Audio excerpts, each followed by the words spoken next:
오늘 저는 읽으신 본문의 말씀을 가지고 명예로움에 관한 문제, 명예로움에 관한 문제, 이러한 제목을 가지고 함께 은혜를 나눠보고자 합니다. 요한복음은 그 시작부터 예수님을 창조주로, 말씀이고 생명이고 빛으로, 은혜와 진리가 충만한 영광의 주로 그렇게 소개하고 있습니다.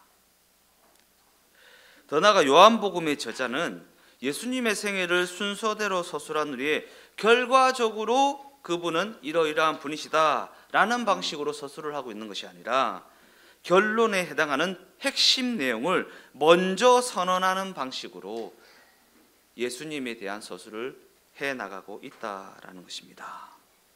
그러면서 이와 같은 예수님의 존재를 당대 사람들이 어떻게 오해하고 어떻게 왜곡했는지 여러 가지 사건을 제시하면서 고발하고 있는 것입니다.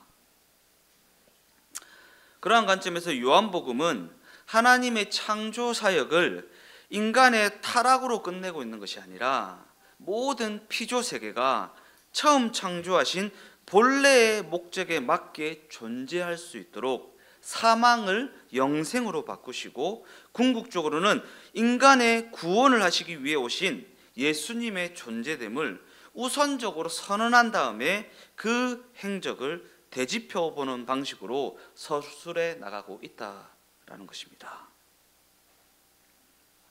먼저 예수님이 누구신지, 예수님이 어떠한 존재인지 선언을 해 나간 다음에 그 다음에 그 행적을 되짚어보는 방식을 취하고 있다. 그런 관점에서 우리 대부분은 어쩌다 보니 예수님을 믿게 되었거나 어쩌다 보니 태어나 보니까 예수 믿는 집안에서 태어난 사람들일 것입니다. 어쩌다 보니 예수를 믿게 되었다. 그리고 그렇게 시작된 신앙생활을 해나가다 보니까 믿음이라는 단어, 기적이라는 단어, 영생과 천국이라는 단어, 순종이라는 단어, 이러한 단어들을 익히게 되었습니다. 예수를 알기 전까지는 이런 단어들을 쓸 일이 없었습니다. 그죠? 네. 근데 예수를 믿게 되고 신앙생활을 해 나가다 보니까 이와 같은 단어들을 익히게 되었고 또한 사용하게 되었다라는 것입니다. 그런데 그와 같은 단어들의 의미를 제대로 알고 사용하는 경우는 별로 없는 것 같습니다. 그냥 그저 신앙생활을 해 나가다 보니까 그러한 단어들을 듣게 되었고 사용하게 되었을 뿐이지 그 단어가 과연 어떠한 의미를 담고 있는 단어인지, 과연 무엇을 말하고 있는 단어인지는 깊이 있게 생각해 보지도 않았을 뿐더러 잘 알지도 못한 채 그저 그냥 사용을 하고 있다라는 것입니다. 그러나 우리가 그와 같은 단어들의 의미를 제대로 알지 못한 채 습관적으로 사용하게 되면 이를 단순한 구호나 명분에 불과한 것으로 만들어버리게 된다라는 것입니다. 예수님 내 순종했어요. 예수님 나 기도했어요. 헌신했어요. 헌금했어요. 예수님 나 이러이러했어요. 이렇게 내 명분을 쌓고 내가 하나님께로부터 당당히 무언가를 요구할 수 있는 명분을 제시하기 위한 단어로 사용하게 된다라는 것입니다. 그 삶에 그 단어들에 담긴 진정한 의미와 진정한 내용이 구체적으로 적용되어지거나 구체적으로 실천되어지지는 않고 현실의 문제에만 급급하여서 그저 그 신앙을 문제 해결을 위한 명분 쌓기용으로 사용하는 그러한 우를 범할 때가 얼마나 많이 있었냐라는 것입니다. 현실의 문제에만 급급해서 이렇게 하면, 순종하면 문제 해결해 주시겠지, 헌신하면 좀 더 많이 주시겠지, 그런 식으로 말입니다. 그러나 복음서는 예수님과 동행하며 살아가는 우리의 현실적 삶이 실제로 어떠한 의미가 있는 것인지 우리에게 너무나도 분명하고 너무나도 놀라운 이해를 제공하고 있다라는 것입니다. 예수님과 동행하며 살아가는 우리의 현실적 삶이요. 예수님과 동행하면서 힘든 삶일 수도 있고요, 어려운 삶일 수도 있고요, 내가 원하는 삶일 수도 있고요, 내가 원하지 않는 길을 걸어가게 될 수도 있습니다. 그러나 그럼에도 불구하고 중요한 것은 예수님과 동행하는 삶이요. 힘들지만 예수님과 동행하고, 어렵지만 예수님과 동행하고, 그 예수님과 동행하는 삶이 어떠한 의미를 가지는 것인지 너무나도 놀라운 이해를 우리에게 제공해주고 있다라는 것입니다. 이 땅이라고 하는 우리의 정황 가운데 들어오신 예수님은 자신의 죽음과 부활을 통해 우리에게 새로운 세상의 존재를 알려주셨습니다. 이게 너무나도 중요합니다. 이 땅에서의 삶이 전부가 아니다.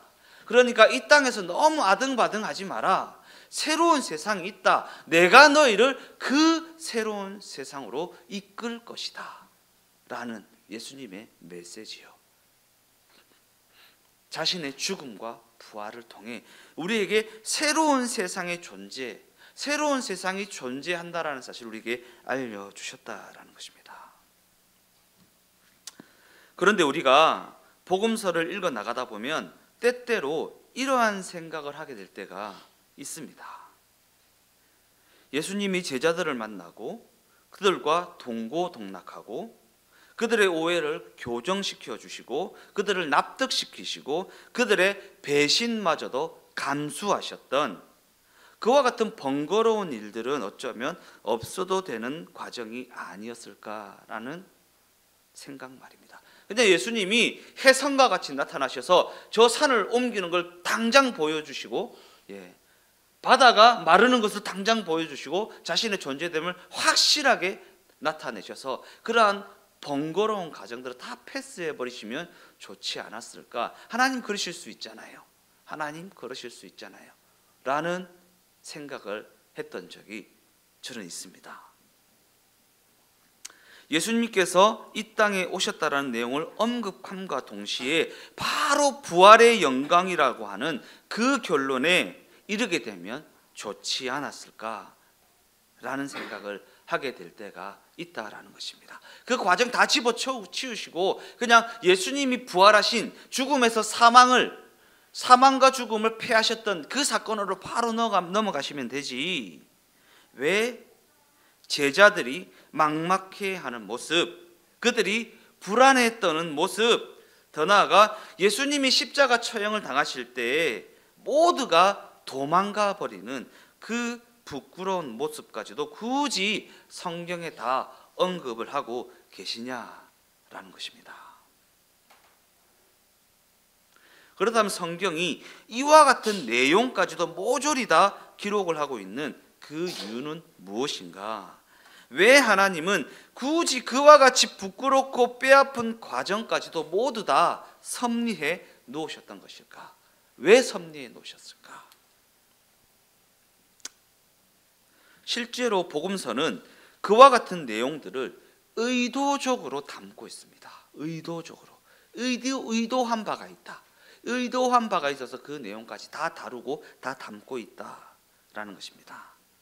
왜냐하면 복음서는 예수님께서 막막한 우리의 현실 가운데 친히 찾아오심으로 말미암아 우리 각 사람으로 하여금 당신이 그리스도로 믿어지게 하시고 그로 말미암아 우리를 새로운 운명으로 새로운 세상으로 옮겨 놓으신 그 일이 과연 무엇을 의미하는 것인지, 더 나아가 예수를 믿는다라는 것은 무엇이며 믿음이라는 것은 과연 어떻게 작동되는 것인지, 또한 믿음이라는 것은 어떠한 가치가 있는 것인지, 믿음을 가지고 살아간다라는 것이 어떠한 가치가 있는 것인지 우리에게 설명해 줌으로 말미암아 현실에서 믿음으로 살아가는 삶의 의미를 깨닫게 하기 위하여 쓰여진 책, 그 책이 바로 복음서이기 때문입니다.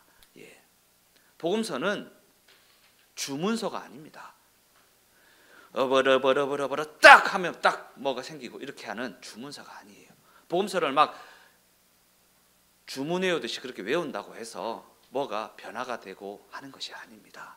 우리로 하여금 예수를 믿는다라는 것이 무엇을 의미하는지 깨닫게 하기 위해서, 예수를 믿음으로 말미암아 새로운 운명으로 옮겨진 채 이 땅에서의 삶을 살아간다라는 것이 어떠한 의미가 있는 것인지를 깨닫게 하는 책. 하나님께서 이 땅에 친히 찾아오셨다라는, 우리의 막막한 그 현실과 정황 가운데 친히 찾아와셔서 우리를 만나주시고 우리와 동행하시며 그 걸음을 함께 하신다라는 것이 무엇인지 깨닫게 하시기 위해서 쓰여진 책이라는 것입니다. 이와 같은 사실을 전제로 하여서 오늘 본문에 세례 요한이 등장하는 장면과 그가 예수를 소개하는 장면을 살펴보도록 하겠습니다. 예루살렘에 거하던 유대인들은 세례 요한에게 제사장들과 레위인들을 보내어서 다음과 같은 질문을 하게 합니다. 네가 과연 그리스도냐? 이는 네가 과연 하나님의 구원자 메시아냐? 라고 하는 질문입니다. 세례 요한이 아니다 라고 답하니까 유대인들은 또다시 그럼 네가 그 선지자냐? 아니다. 그럼 왜 네가 세례를 베푸느냐? 라고 묻습니다. 세례 요한은 왜 세례를 베풀었습니까? 회개하라는 의미에서 베풀었습니다. 그런데 당시 회개하라라는 이 말은 오직 선지자만이 할 수 있는 그러한 말이었습니다. 그러한 관점에서 이스라엘을 향한 회개하라라는 선지자의 외침은 뭔가 특정한 죄인들만을 향한 경고가 아니었습니다. 너 죄 지었지? 회개해 라고 하는 특정한 죄를 지은 사람을 향한 외침이 아니었다라는 것입니다. 왜냐하면 당시 이스라엘을 향한 회개하라라는 이 외침의 의미는 나라와 백성을 향한 하나님의 경고라는 의미가 내포되어 있는 외침이었기 때문입니다. 나라와 백성을 향한 하나님의 경고. 그러게 당시 정치 지도자들이나 종교 지도자들은 회개하라는 세례 요한의 그 외침에 내가 뭘 잘못했지? 내가 무엇을 잘못하고 있지? 라고 하는 사실을 확인하고 싶어 했을 것입니다. 왜냐하면 그들은 세례 요한을 선지자와 같이 여기고 있었기 때문입니다. 그 선지자와 같은 저 세례 요한이 회개하라고 그러네. 그러면 하나님의 경고인데, 나라와 백성을 향한 하나님의 경고인데 내가 정치 지도자이고 종교 지도자인데 무엇을 경고하시는 것일까? 무엇을 지적하는 것일까? 라고 하는 부분이 매우 궁금했을 것입니다. 그러나 세례 요한은 나는 그리스도도 아니고 메시아도 아니고 선지자도 아니다. 자신은 그저 주의 길을 곧게 하라고 광야에서 외치는 자의 소리일 뿐이다 라고 말합니다. 그러면서 자신에 대해 자신 뒤에 오시는 이와 비교하며 설명을 하는데, 나는 내 뒤에 오시는 이의 신발끈 풀기도 감당치 못하는 자이다 라고 말하면서 그 앞에서 자신을 존재일 수도 없는 그저 소리에 불과하다라는 말로 자신을 설명하고 있습니다. 나는 존재도 아니다. 그저 소리일 뿐이다 라는 것입니다. 이는 그가 겸손을 드러내려고 하는 말이 아니라 자신 뒤에 오시는 이와 비교를 하자면 자신은 그저 이내 사라질 비명에 불과한 존재라는 것을 진지하게 고백하고 있는 것입니다. 진지하게. 그저 그냥 자신의 겸손을 드러내기 위해서 하는 말이 아니라 진지하게 나는 그런 존재이다. 내 뒤에 오시는 이와 비교하면 나는 진지하게 그러한 존재이다 라고 하는 고백을 하고 있다라는 것입니다. 그러한 관점에서 공간 복음과 같이 같은 관점으로 쓰여진 복음서들은 세례 요한과 그 뒤에 오시는 예수님을 그 세례 요한이 베풀었던 세례와 예수님이 베풀었던 세례의 그 차이를 가지고 대조하여 설명하고 있습니다. 세례 요한은 어떻게 설명하죠? 물로 세례를 주는 사람으로, 예수님은 성령과 불로 세례를 주시는 분으로 그렇게 소개하고 있습니다. 그러기에 세례 요한과 예수님이 어떻게 다른지를 설명하려면 과연 성령 세례는 무엇인지, 이와 같은 명령에서 성령 세례라는 것은 어떠한 의미를 가지고 있는 것인지 살펴보아야 한다라는 것입니다. 성령 세례예요. 성령 세례. 예수님이 베풀었던 성령 세례가 과연 무엇인가, 어떠한 의미를 가지고 계신가. 로마서 5장 17절에서 19절까지의 말씀입니다. 한 사람의 범죄로 말미암아 사망이 그 한 사람을 통하여 왕노릇하였은즉 더욱 은혜와 의의 선물을 넘치게 받은 자들은 한 분 예수 그리스도를 통하여 생명 안에서 왕노릇하리로다. 그런즉 한 범죄로 많은 사람이 정죄에 이른 것 같이 한 의로운 행위로 말미암아 많은 사람이 의롭다 하심을 받아 생명에 이르렀느니라. 한 사람이 순종하지 아니함으로 많은 사람이 죄인 된 것 같이 한 사람이 순종하심으로 많은 사람이 의인이 되리라.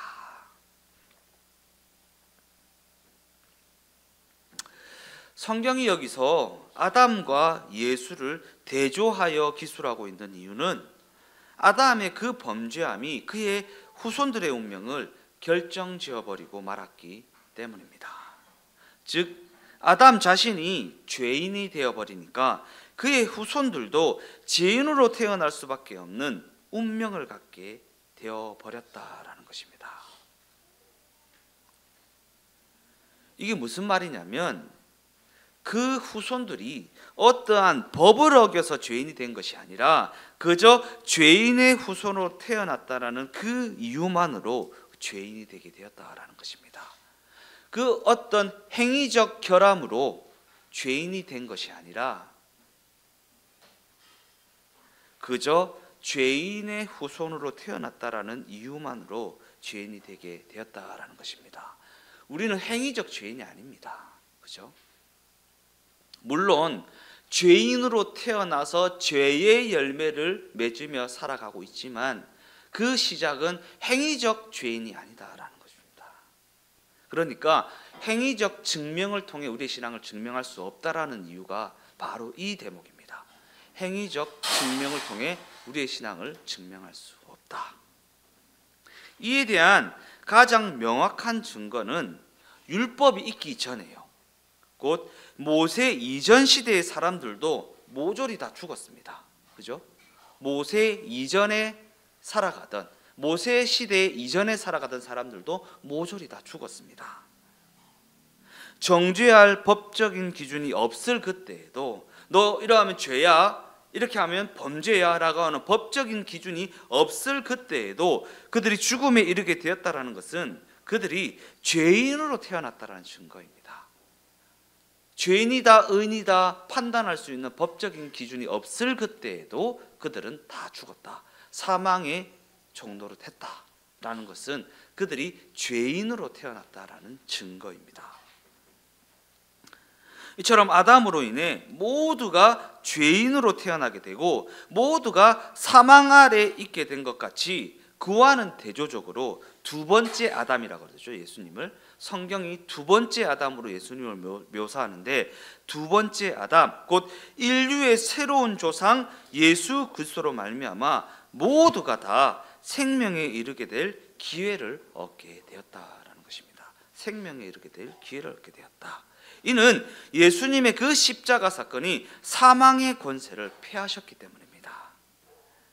자신의 죽음과 부활로 말미암아 더 이상 사망이라는 것이 우리의 결국이 되지 못하도록 부활이라는 영생이 우리의 결국이 되는 그 길을 우리 모두에게 열어주셨다라는 것입니다.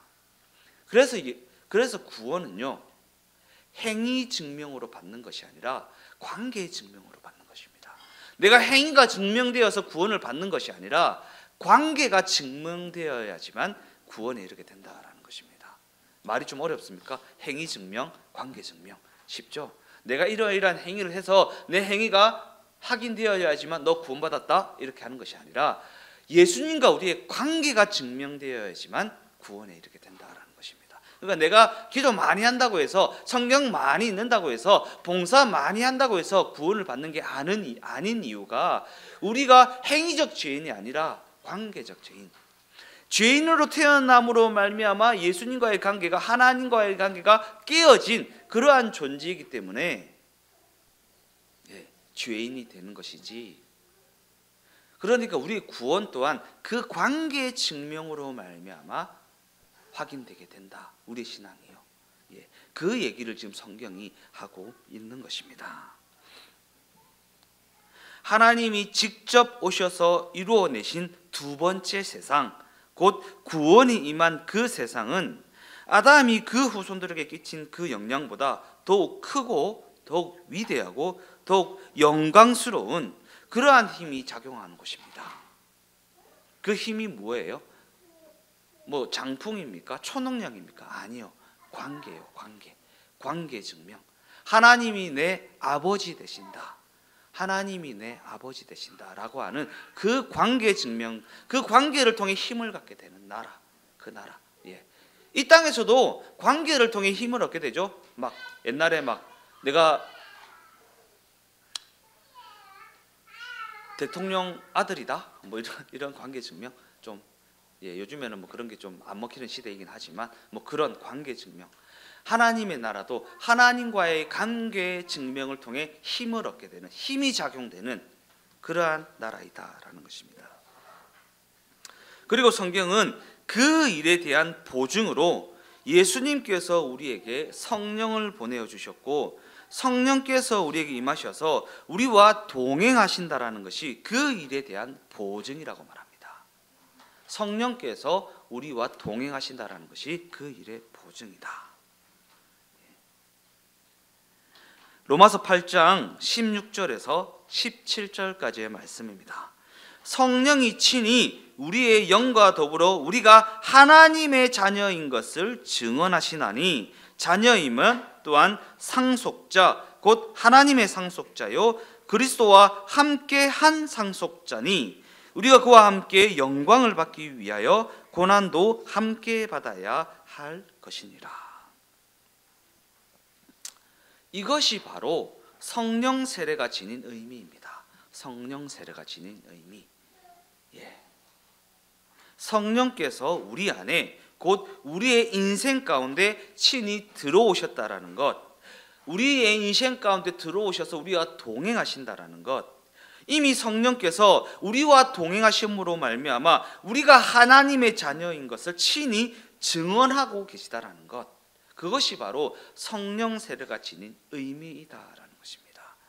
막 성령 세례하면 그냥 방언을 말하고 뭐 초능력을 쏘고 장풍을 쏘고 막 머리에 손을 놓고 기도를 하면 막 병이 낫고 이런 의미가 아니라 성령께서 우리와 동행하고 계시고 그 동행하심이 우리가 하나님의 자녀인 것을 증언한다, 보증한다라는 것이 성령 세례가 가지고 있는 의미다라는 것입니다. 이미 성령께서 우리가 하나님의 자녀인 것을 친히 증언하고 계시다. 그리고 여기서의 임이라는 것은 천국이라는 곳에 들어가기 전인 지금을 의미합니다. 지금이요, 지금. 천국 들어가서가 아니라 지금이요. 고단하고 막막한 지금, 실망스럽고 후회스러운 지금, 우리 모두가 지금 하나님의 자녀라는 존재로 성령께서 동행하시는 그 자리에 서 있다라는 것입니다. 지금이요, 지금. 그러니까 지금 상황이 어떠하든지가 중요한 것이 아닙니다. 환경이 어떠하다는 것이 중요한 것이 아닙니다. 성령께서 동행하고 계시다라는 것이 중요하다라는 것입니다. 그러니까 우리의 시선을 상황이 어떠한, 환경이 어떠한, 여건이 어떠함에 빼앗기지 말고 나와 동행하시는 예수님, 그 예수님의 영이신 성령님, 그 성령님이 내 안에, 내 삶에 함께 하고 계시다라는 그것에 우리의 시선을 두어야 한다라는 것입니다.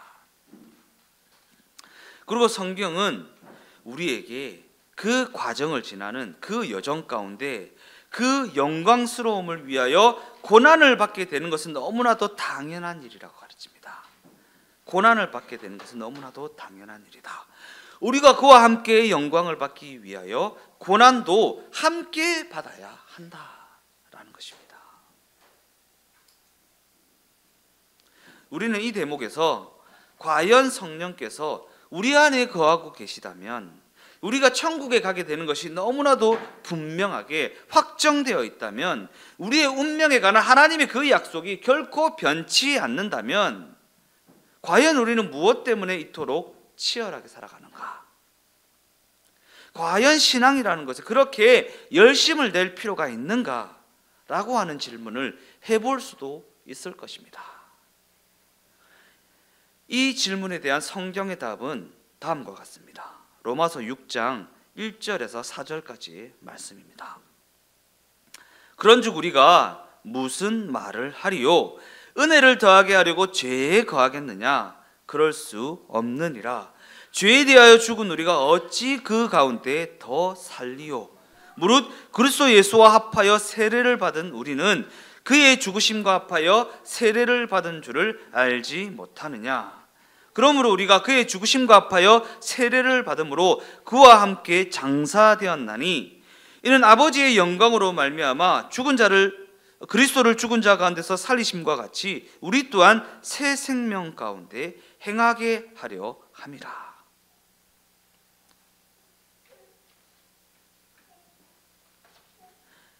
무슨 얘기를 하고 있느냐 하면, 신앙이라는 것은 다름 아닌 명예로움에 관한 문제이다라는 것입니다. 명예로움에 관한 문제예요. 예전에는 율법적인 기준을 가지고 그저 잘했냐 못했냐라는 관점에 매여 있었고, 율법적 기준을 가지고 잘못을 정죄하는 것이 전부였고, 그래서 죄 안 짓는 것이 전부였다면, 이제는 죄를 지었냐 안 지었냐의 문제가 아니라 명예롭냐 명예롭지 못하냐라의 문제다라는 것입니다. 그 관계에 있어서요. 그 관계에 있어서 하다못해 부모와 자식의 관계에 있어서도 아버지의 명예에 먹칠하지 않는 삶이 되겠습니다 라고 하는 고백을 하듯이, 그 관계에 대한 명예로움, 그 관계에 대한 예의, 그것을 위해서 우리가 노력을 하고 그것을 위해 집중을 많이 하는데, 하물며 하나님과의 관계요, 신앙이라는 것은 하나님과의 관계 증명이라고 했잖아요. 그 관계에서 흘러나오는 명예로움, 명예롭냐 명예롭지 못하냐, 그 관계를 가진 내가 명예로운 삶을 살아가느냐 살아가지 않느냐라고 하는 문제다라는 것이 무엇이요? 우리의 신앙생활이요. 그저 그냥 율법적 기준을 가지고 잘했냐 못했냐, 죄 지었냐 안 지었냐라고 하는 것에 매여 있을 것이 아니라, 과연 그 삶이 하나님과의 관계를 맺은 인생으로서 명예롭냐 명예롭지 못하냐라는 문제라는 것입니다. 오늘 제목이 무엇입니까? 명예로움에 관한 문제입니다. 신앙이라는 것은 명예로움에 관한 문제입니다. 하나님과의 관계를 맺은 자로서, 하나님의 자녀가 된 자로서 그 인생을 명예롭게 살아내느냐 안 살아내느냐라는 문제라는 것입니다. 왜냐하면 우리가 속하여 있는 그 나라는 전혀 다른 관점, 전혀 다른 가치를 가진 나라이기 때문입니다. 그저 이 땅에서 잘 먹고 잘 사느냐로 명예롭냐 명예롭지 못하냐, 이 땅에서 그저 성공하냐 성공하지 못하냐로 명예롭냐 명예롭지 못하냐가 판결되는 나라가 아니라, 전혀 다른 국면, 전혀 다른 관점, 전혀 다른 가치를 가지고 그 인생이 명예롭냐 명예롭지 못하냐라는 것이 판별나는 나라가 우리가 속하여 있는 나라이기 때문입니다. 그러니까 이 땅에서의 기준을 가지고 우리가 우리의 인생이 명예롭나 명예롭지 못하냐를 판별해낼 수가 없습니다. 하늘의 기준, 하늘의 기준을 가지고 그 인생이 과연 명예롭냐 명예롭지 못하냐 라는 것을 판별해낼 수 있다라는 것입니다.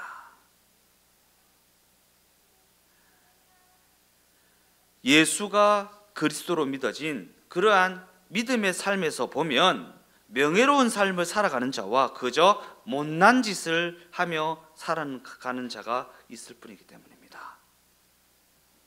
그러한 관점에서 우리는 성령 충만에 대한 너무나도 왜곡된 이해를 가지고 있는 것 같습니다. 이는 그동안 한국교회가 성령 충만의 외적인 증거들만 지나치게 강조해온 탓일 것입니다. 기도를 크게 하고, 기도를 오래 하고, 방언 기도를 하고, 막 전도를 많이 하고, 헌신을 많이 하고, 이와 같은 외적 증거들만 지나치게 강조하고, 내적 증거들에 대해서는 상대적으로 소홀히 여긴 그러한 탓일 것입니다.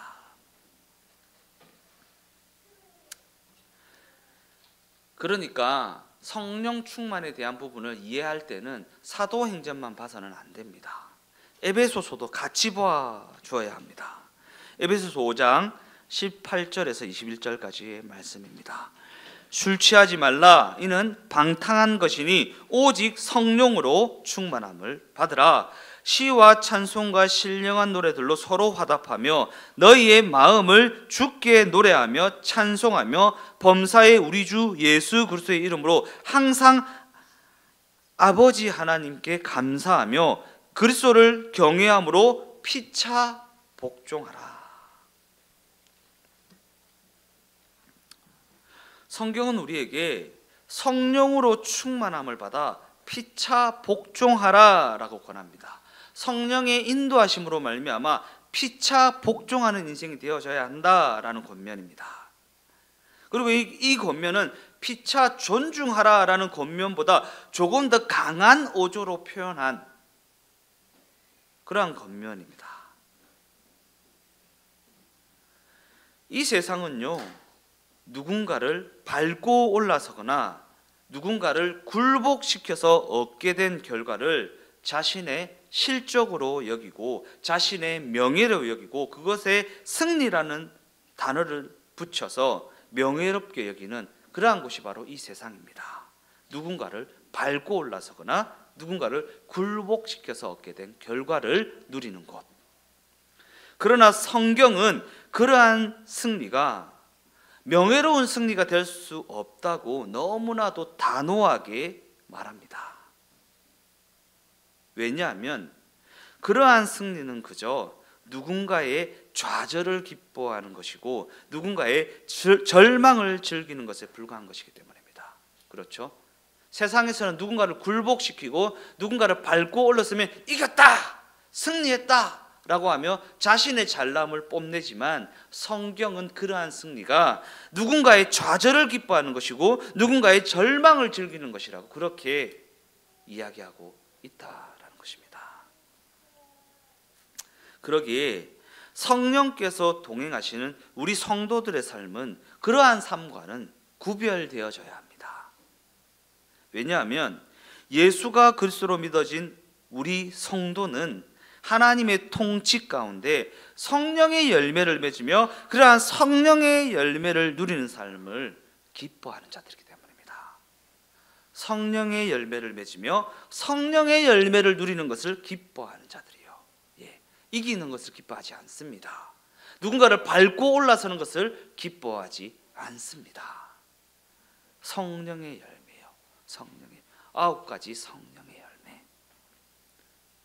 더 나아가 우리는 그 모든 여정 가운데 성령의 열매를 맺어 그 상황 가운데서도 멋지게 굴어볼 수 있는 기회를 얻는, 그 모든 상황을 멋지게 굴어볼 수 있는 기회로 여기는 그러한 인생이기 때문입니다. 하나님의 영광이라는 명예로움을 그 삶의 기쁨으로 여기는 인생이 바로 우리 성도들의 인생이기 때문입니다. 그래서 명예로움의 문제입니다. 하나님과 관계 맺은 자로서 하나님의 자녀라는 신분을 얻은 자로서 그 관계 증명을 통해 모든 관계 가운데 모든 상황과 환경과 여건 가운데 명예로운 선택을 할 수 있는, 멋지게 굴어볼 수 있는 기회를 얻은 자들의 삶이 바로 우리 성도들의 삶이기 때문입니다. 결론적으로 말씀을 마무리하겠습니다. 하나님의 영광이라는 그 명예로움을 삶의 기쁨으로 여기게 된 성도들의 삶에 뭔가 두려울 것이 없는 것은 성도들은 세상이 빼앗을 수 없는 기쁨을 가진 자들이기 때문입니다. 세상이 빼앗아갈 수 없는 기쁨을 가진 자들. 그래서 그들이 걸어가는 그 모든 여정 가운데 세상이 알지도 세상이 이해하지도 못하는 감사와 찬송과 기쁨을 누리며 걸어가게 되는 것입니다. 세상이 알지도 못하는 기쁨, 세상이 이해하지도 못하는 감사, 그러한 찬송 가운데 그러한 예배하는 삶을 살아가는 인생이 바로 우리 성도들의 삶이라는 것입니다. 그러기에 우리와 동행하시는 성령의 인도하심을 따라가면 고난과 순종의 여정이라는 그 길을 명예로울 수 있는 기회로 여길 수 있다는 것입니다. 명예로울 수 있는 기회예요. 그리고 성경은 그와 같은 명예로운 길을 가는 것이 하나님의 지혜이고 하나님의 권능이라고 말합니다. 예. 성령의 권능을 뭐라고 그러죠? 두나미스라 그러죠. 두나미스. 예. 두나미스는 장풍을 쏘는 능력이 아닙니다. 뭔가 초능력이 아닙니다. 성령의 열매를 맺는 능력입니다. 어떠한 상황에서도, 어떠한 환경에서도, 어떠한 관계 가운데서도 성령의 열매를 맺는 능력이 바로 두나미스, 성령의 권능, 성령의 능력입니다. 고난과 순종의 길을 가는 그 여정 가운데 하나님의 지혜와 하나님의 권능이라는 성령의 인도하심으로 말미암아 명예로움을 놓치지 않을 수 있는 우리 주 동행교회가 되어지시기를 예수님의 이름으로 축원드립니다.